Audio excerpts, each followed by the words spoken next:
Bom, então a gente vai iniciar falando sobre técnicas de linguagem e redação, que é o tema. As técnicas de linguagem e redação, elas são fundamentais para a construção de textos claros, coerentes e bem estruturados.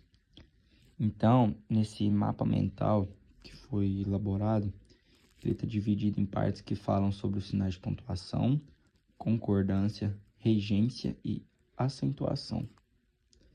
E para a gente iniciar, a gente vai começar falando sobre os sinais de pontuação, que eles são elementos gráficos indispensáveis na nossa escrita, porque eles cumprem a função de organizar ideias, indicando pausas, entonação, relação entre as partes do texto, e eles garantem também a clareza, a coesão e a correta interpretação dessas informações. A gente tem como exemplo, por exemplo, o ponto final, as reticências, o ponto de exclamação e a vírgula.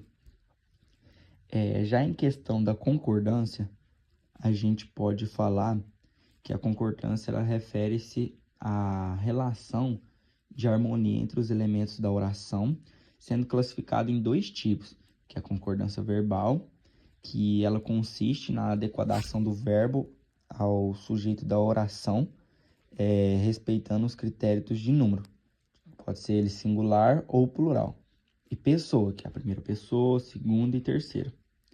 E tem a concordância nominal, que estabelece a relação de acordo entre o substantivo e os termos que acompanham, como artigos, adjetivos, numerais e pronomes, mantendo a coerência do gênero, seja ele masculino ou feminino, e número também singular e plural.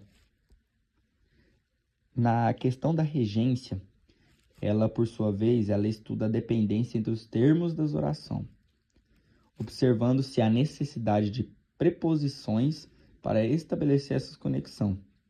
Ela é subdividida em regência verbal, que analisa o verbo como ele se relaciona com seus complementos, identificando a obrigatoriedade ou não do uso de preposições.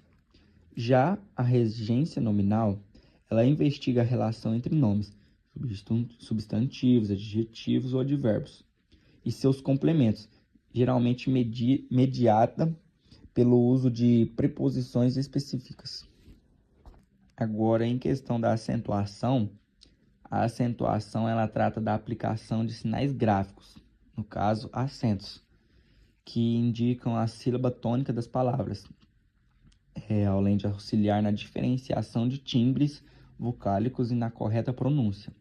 As palavras são classificadas quando a tonicidade em oxítonas, paroxítonas e proparoxítonas.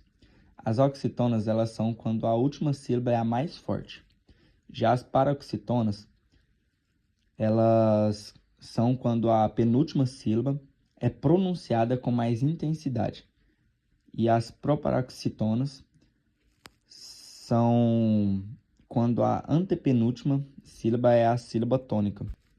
Resumindo, o domínio dessas técnicas ela é essencial, assim, não apenas para a produção textual, no contexto assim, acadêmico, mas também para uma comunicação mais precisa, eficiente, seja em qualquer área profissional. É isso. Muito obrigado.